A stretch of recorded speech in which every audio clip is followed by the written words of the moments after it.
नमस्कार, मैं हूं शिवांगी और आप देख रहे हैं A1 न्यूज बिहार। आज है 10 मार्च। चलिए फटाफट जानते हैं बिहार के हर जिलों की बड़ी खबरों को। पहली खबर सिवान जिले के दरौंदा प्रखंड में एक गांव में एक ही रात में 3 लोगों की संदिग्ध स्थिति में मौत हो गई है। मरने वालों में 2 एक मशहूर समुदाय से है। 3 मौत की खबर मिलने के बाद जिला प्रशासन और पुलिस दोनों चौकन्ना हो गए हैं। थाना पुलिस गांव में कैंप कर रही है। डीएसपी और एसडीओ भी गांव में पहुंच गए हैं। जानकारी के मुताबिक दरौंदा थाना क्षेत्र के डेबर गांव में मंगलवार की रात संदिग्ध परिस्थिति में 3 लोगों की मौत हो गई। महिला शराब पीने के बाद मौत की बात बताई गई है। परिजनों को भी आशंका है कि जहरीली शराब से मौत हुई है। वहीं प्रशासन मामले की जांच में जुट गई है। अगली खबर, होली व अन्य त्योहारों को देखते हुए रेलवे बोर्ड के निर्देश पर ई टिकट की दलाली करने वाले कारोबारियों पर यहां धावा बोलकर आरपीएफ ने छापेमारी की व फर्जी ढंग से ई टिकट की दलाली करने वाले दलालों को गिरफ्तार किया।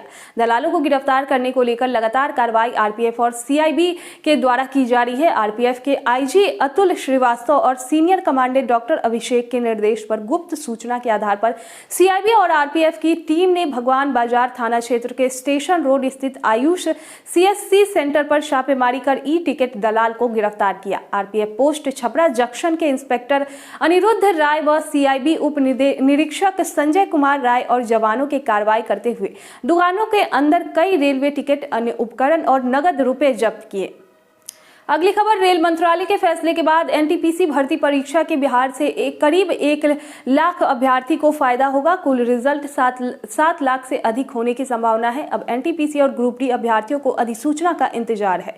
इस संबंध में गठित कमेटी ने मार्च में पहले सप्ताह में रिपोर्ट दे दी है। कमेटी में शामिल अधिकारियों की माने तो रिजल्ट में बढ़ोतरी के अलावा कई अन्य तरह से सुधार की संभावनाएं हैं। ग्रुप डी की अधिसूचना में भी बदलाव हो सकता है। उत्तर प्रदेश के बाद बिहार में सबसे अधिक अभ्यर्थी रेलवे की तैयारी कर रहे हैं। रिजल्ट में संशोधन के बाद रिजल्ट की आधिकारिक घोषणा जल्द हो सकती है। इसमें पहले शनिवार की रेल मंत्री अश्विनी वैष्णव ने कहा था कि समिति को 3 लाख शिकायतें और सुझाव मिले थे। समाधान को जल्द अधिसूचित किया जाएगा। दूसरे चरण की परीक्षा होली के बाद शुरू होने की संभावनाएं है। यह परीक्षा 3 से 5 चरणों में होने की संभावनाएं हैं। अगली खबर, आम के शौकीनों को इस साल फलों के राजा का स्वाद चखने के लिए ज्यादा पैसा चुकाना पड़ेगा। बिहार में आम के मंजर पर मौसम की मार पड़ी है। जी हां, आम के पेड़ों पर पिछले साल की तुलना में 50 से 60% मंजर ही दिख रहे हैं। विशेषज्ञ लगातार बारिश और ठंड का मौसम देर तक रहने को इसका कारण बता रहे हैं। इसका असर आम की उत्पादकता पर पड़ना तय है। ऐसे में बाजार में आम की कीमत भी गत वर्ष की तुलना में ज्यादा रहेगी। पिछले साल की अपेक्षा आम के पेड़ में कम मंजर लगने से किसानों की चिंता बढ़ गई है। ऊपर से कीट का प्रकोप भी दिख रहा है। ऐसे में किसानों को आर्थिक नुकसान का डर सताने लगा है। यही कारण है कि परेशान किसान कृषि वैज्ञानिकों से संपर्क कर रहे हैं। राज्य के भागलपुर सहित पूरे कोसी क्षेत्र, गोपालगंज, सिवान, वैशाली सहित ज्यादातर इलाकों के किसानों ने इसकी शिकायत की है।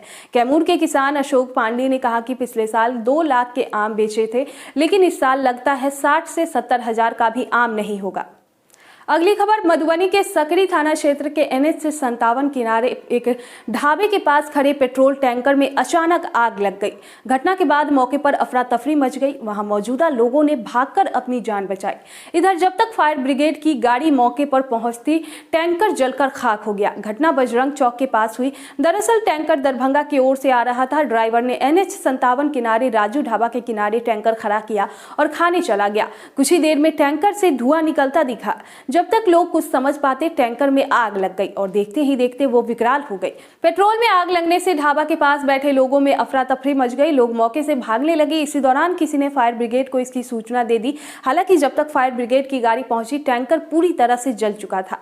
फायर ब्रिगेड ने फौरन आग बुझाया। किसी भी प्रकार की जान हानि नहीं हुई। अच्छी खबर यह है कि टैंकर ब्लास्ट नहीं हुआ, वरना बड़ी घटना हो सकती थी। अगली खबर, मुख्यमंत्री नीतीश कुमार की अध्यक्षता में मंगलवार को आयोजित कैबिनेट की बैठक में कुल 14 प्रस्तावों की स्वीकृति दी गई। कैबिनेट द्वारा बिहार मद्य निषेध एवं उत्पाद अधिनियम 2022 को स्वीकृति दी गई। इसी अधिनियम में संशोधन होने के बाद शराब पीने वाले लोगों को जमानत के लिए अदालत जाने की आवश्यकता नहीं होगी। शराब पीते हुए पकड़े जाने पर उनको एग्जीक्यूटिव मजिस्ट्रेट के यहां आर्थिक दंड लेकर जमानत दे दी जाएगी। शराब पीने वाले लोग जो पहली बार शराब पीते पकड़े गए तो उसको शराब बेचने वाले दुकानदार का नाम बताने पर मामूली फाइन लेकर जमानत दे दी जाएगी। इसके अलावा शराब के कारोबार में संलिप्त वाहनों का अब लैब रिपोर्ट प्राप्त करने के बाद वीडियोग्राफी कराकर उसकी नीलामी की जाएगी। इसके पहले शराब के कारोबार में उपयोग लाए जाने वाले वाहनों को पकड़ने जाने पर पहले राजसात करना पड़ता था। इसके कानूनी प्रक्रिया में विलंब होता था। अब इस प्रकार के वाहनों के नीलामी में कम समय लगेगा। अगली खबर, अगले 6 दिनों में बिहार में प्रचंड गर्मी पड़ने वाली है। पूर्वानुमान के मुताबिक अधिकतम तापमान 5 डिग्री तक की बढ़त हो सकती है। मौजूदा समय में राज्य के अधिकतम तापमान 31 डिग्री है। जल्द इसे 36 डिग्री पार होने का अनुमान है। मौसम शुष्क रहने और आसमान साफ होने से गर्मी का प्रभाव काफी अधिक दिखाई पड़ेगा। ऐसे में मौसम विभाग ने गर्मी के प्रभाव को लेकर अलर्ट जारी किया। मौसम विभाग का कहना है कि पूरे राज्य में पछुआ एवं उत्तरी पछुआ हवा का प्रभाव तेजी से बढ़ रहा है। बिहार में 10 से 12 किलोमीटर प्रति घंटे की रफ्तार से चल रही हवाओं सतह में 1.5 किलोमीटर ऊपर तक प्रभावी है। इसके प्रभाव से मौसम पूरी तरह से शुष्क बना रहेगा। इससे आसमान भी पूरी तरह से साफ होगा, जिससे गर्मी का प्रभाव काफी अधिक देखने को मिलेगा। डॉक्टरों का कहना है कि बदलते मौसम में बच्चों को निमोनिया के साथ डायरिया का खतरा बढ़ रहा है। Patna medical college and hospital के साथ पटना के अन्य अस्पतालों में मरीजों की संख्या बढ़ी है। बहरहाल देखते रहिए A1 न्यूज़। अगर अभी तक आपने हमारे चैनल को सब्सक्राइब नहीं किया है तो कृपया लाइक और सब्सक्राइब करें।